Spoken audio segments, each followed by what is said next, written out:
What's up? It's your self-proclaimed cinema shogun here, and apparently some factory workers that worked at the candle factory in Mayfield, Kentucky that collapsed during that tornado outbreak are now coming forward saying that they were threatened that they would be fired if they left before the tornado. Let's take a quick look at the story. As a catastrophic tornado approached the city on Friday, employees of a candle factory, which would later be destroyed, heard the warning sirens and wanted to leave the building. But at least 4 workers told NBC News that supervisors warned employees they would be fired if they left their shifts early. For hours, as word of the coming storm spread, up to 15 workers asked managers to allow them to take shelter at their own homes, only to have their requests denied. Fearing their safety, some in fact left during their shifts regardless of the repercussions.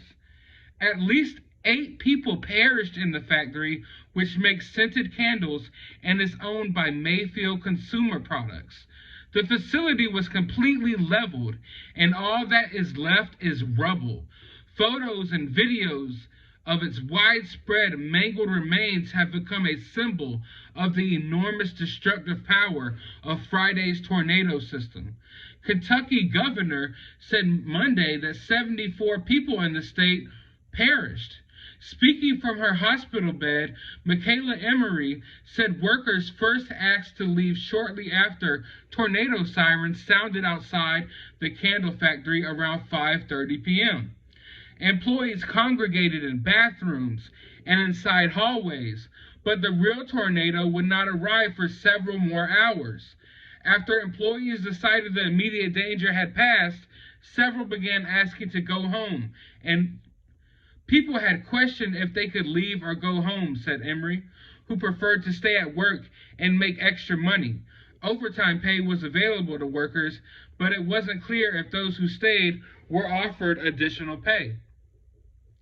Supervisors and team leaders told employees that leaving would probably jeopardize their job. If you leave, you're more than likely to be fired. Emery overheard managers tell 4 workers standing near her who wanted to leave the factory. I heard that with my own ears. During the night shift, about 15 people asked to go home, starting shortly after the emergency alarm sounded outside the facility.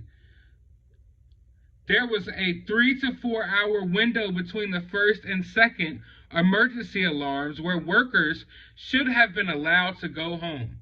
Initially, Condor said she was told team leaders wouldn't let workers leave due to safety precautions, so they kept everyone in the hallways and bathrooms. Once they mistakenly thought the tornado was no longer a danger, they sent everyone back to work, employees said. Anyone who wanted to leave should have been allowed to, Condor said. Company officials denied the employee allegations.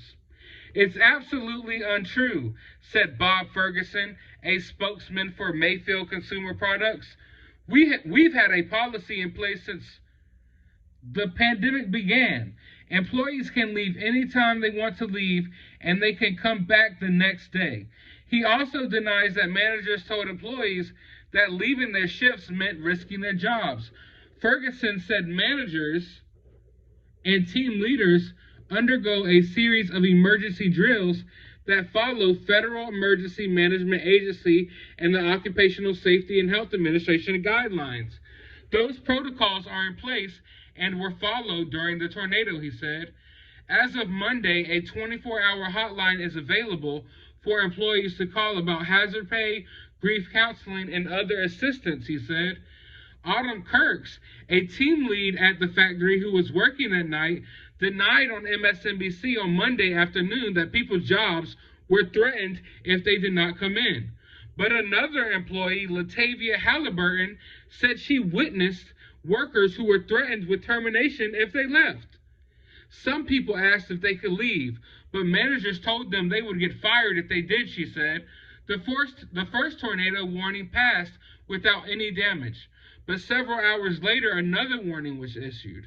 Once the second tornado siren sounded sometime after 9 p.m. on Friday, Condor and a group of others approached 3 managers to go home. "You can't leave, you can't leave, you have to stay here," Condor said. She was told by the managers. The situation was bad. Everyone was uncomfortable. Forklift operator Mark Saxton said he preferred to leave, but wasn't given the option. "That's the thing. We should have been able to leave," Saxton said. "The first warning came and they just had us go in the hallway. After the warning, they had us go back to work. They never offered for us to go home." As the storm moved forward and the second siren, the employees took shelter. The lights in the building started flickering. Moments later, Emery, who was standing near the candle wax and fragrance room, was struck in the head with a piece of concrete. "I kid you not. I heard a loud noise, and the next thing I know, I was stuck under a cement wall," she said. "I couldn't move anything. I couldn't push anything. I was stuck." Emery was trapped for 6 hours, sustained several chemical burn marks on her legs, buttocks, and forehead from the candle wax. She also sustained kidney damage. Her urine is black, and she still can't move her legs from the swelling of being motionless for so long. Employees who wanted to go home early said they were mistreated by the company. "It hurts, because I feel like we were neglected," Saxton said. Now, obviously, this is horrible. I do know this is an area where tornado sirens and warnings and stuff are very common. You know, it happens very often.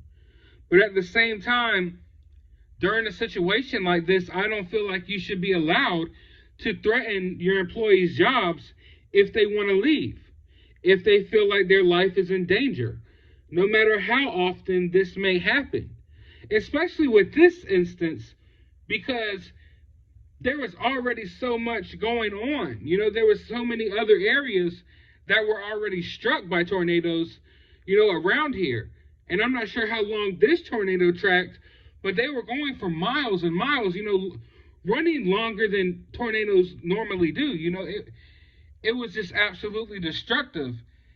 And at the same time, I don't know how the weather was in the area, if it was safe for some of these employees to leave. It was obviously not safe for them to be there, but I don't know if some of them would have been able to make it home.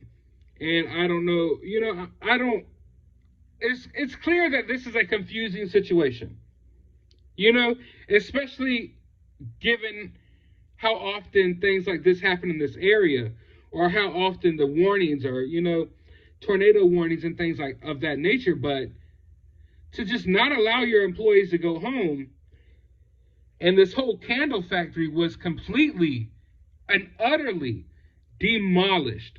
I mean, demolished, leveled to the ground. And all of these people were basically forced to stay at work while this happened. How many lives could have been saved if people were allowed to go home? Or at the same time, would more people have gotten injured if they left and the storm was striking? You know, I don't know, but it seems like they had hours in which they could have gone home, you know? And I understand that no one can tell the future, no one can read the future, and not all the time do people have the answers to everything. I know, you know, this is a crazy situation. Obviously, I don't think anyone working at this factory would have wanted to keep people there if they knew what was happening ultimately happened. Because you got to understand, the people that were denying for people to leave also are affected by this, and also were in this building when it crumbled to the ground. But I mean,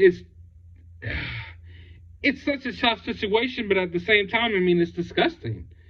It's disgusting that a lot of these people were forced to stay here, even though there was obviously a destructive tornado headed their way. I know in these areas, they often have shelters, you know, storm shelters, storm cellars, and things like that.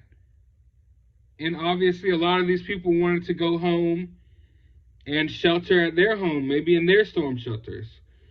But how many of these employees were going to try to go home to a home that ultimately got destroyed by the storm as well? I'm not sure.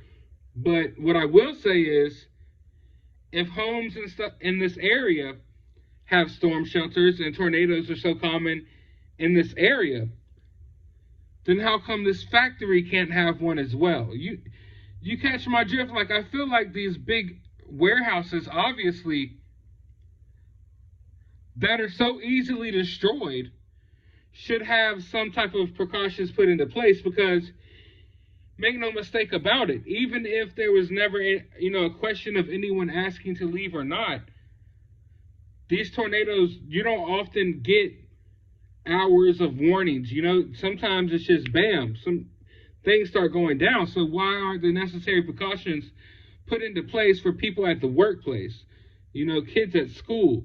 If you have shelters for houses, why can't we have a storm cellar or a storm shelter that can house a good amount of employees? I don't understand it, but I understand it would be expensive.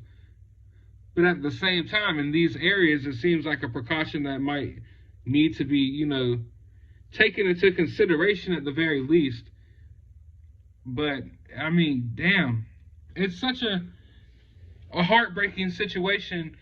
And like I said, no one has the answers, and I get that. And in no way, shape, or form am I trying to defend these people who refuse to let people go home. I believe they should have let people go home. All I'm saying is I don't know the exact timing of how and when everything took place, and if it would have even been safe for a lot of these people to go home.